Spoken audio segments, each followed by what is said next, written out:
Bonjour et bienvenue. Eh bien, ça faisait un petit moment que je voulais vous présenter trois petits objets de la marque Griffin. Donc c'est les coques de protection donc pour l'iPhone, pour l'iPad et également pour l'iPad aussi, l'ancienne que j'avais. Donc ça c'est la fameuse coque Griffin pour l'iPhone qui existe pour l'iPhone 4 et pour l'iPhone 5. Alors il y a pas mal de vidéos, hein, en français il n'y en a pas trop, donc c'est pour ça que je me permets de la faire. Donc petit test depuis, voilà, ça va faire maintenant 3 bonnes semaines que je l'ai, largement 3 semaines que je l'ai. Donc j'en suis super satisfait. Donc déjà la première des choses, c'est que c'est vraiment ultra protégé. Voilà. Au niveau de l'écran, donc on a un écran encore par-dessus forcément, ça reste super réactif. Donc voilà, parfois certaines coques c'est un petit peu plus délicat. L'accès aux boutons répond vraiment bien, ici, là et sur les boutons de son ou éventuellement pour l'appareil photo, ça marche bien, c'est hyper réactif. Les caches, alors là, petit brief à vous faire sur les caches. Le premier cache ici qui s'ouvre assez facilement pour la prise jack. Il y a une petite chose à savoir, c'est que le jack va rentrer dedans. Par contre le bout de plastique qu'il y a autour, s'il est un petit peu épais, vous allez avoir du mal à connecter éventuellement la prise jack dessus. Donc ça va dépendre vraiment du casque. Je sais que certaines prises jack, là j'en ai même pas sous la main, sont assez larges.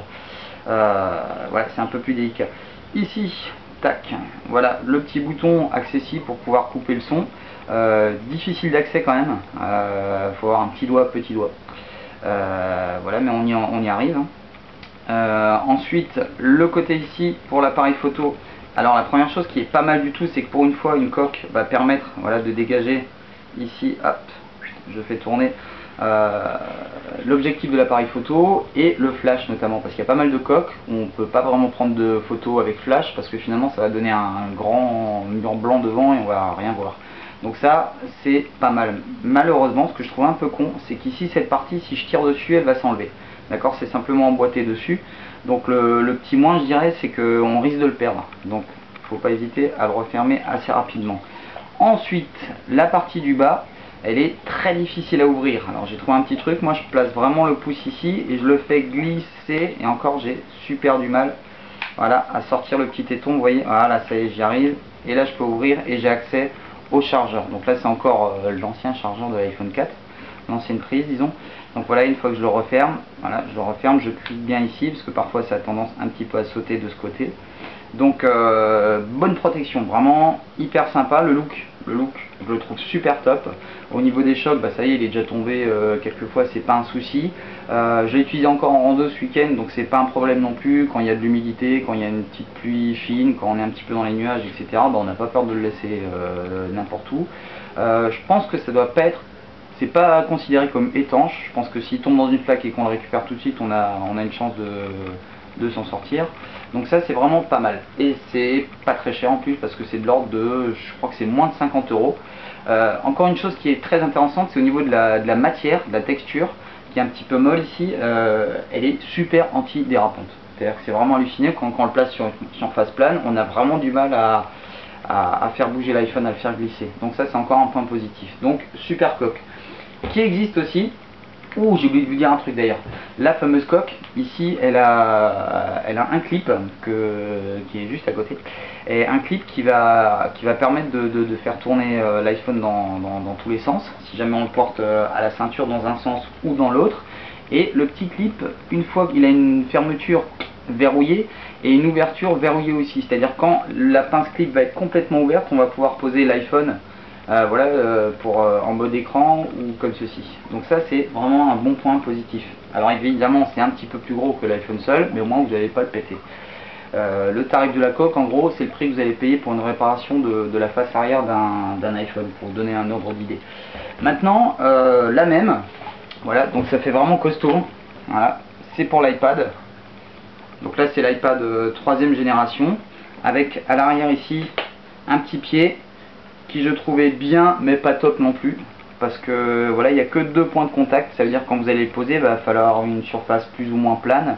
Voilà, je dirais c'est bien mais c'est pas top de ce côté là. Ici pareil, voilà, le haut-parleur facile d'accès. Ici tac, pareil, l'appareil photo facile d'accès. Le même souci que tout à l'heure, c'est-à-dire que si je le laisse ouvert comme ça, j'ai de fortes chances que ça va se déboîter et je vais le perdre. Donc ça va être un petit peu couillon. Là pareil, la prise jack, avec je dirais entre guillemets un peu moins le souci d'avoir la grosse épaisseur que je vous parlais de la prise jack. Et là en dessous, ça hyper facile d'accès par contre, voilà la prise chargeur.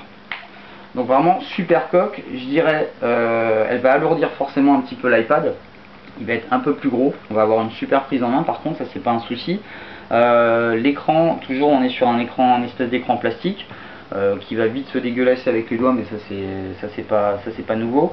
Et le côté un peu négatif je dirais, c'est qu'il va être un petit peu moins fluide. Donc c'est vrai qu'au début on a tendance à avoir le doigt qui accroche un petit peu plus sur la surface.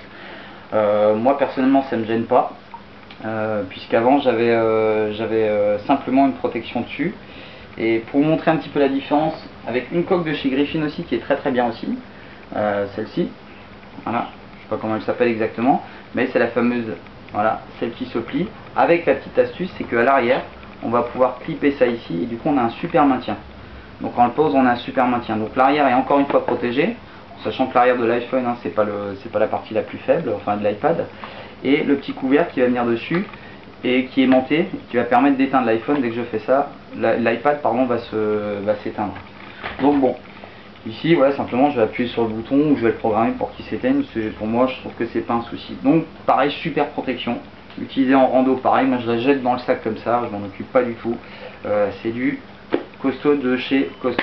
Donc les deux coques de chez Griffin. Au niveau des tarifs, je vais vous le redire à peu près, ça doit être de l'ordre de 39 ou 49 euros il me semble. Celle-ci est un peu plus chère, 69 euros. Quand vous avez un iPad qui coûte en gros 500 euros minimum, je pense que c'est une protection, voilà, si vous l'utilisez un petit peu comme moi, un peu partout, en rando, etc., vous n'avez pas envie de faire attention, je pense que c'est une des meilleures coques du marché. Voilà, je vous remercie pour avoir regardé cette petite revue sur les coques de protection Griffin. Merci Griffin. Bonne journée à vous, c'était Chris R. Jones.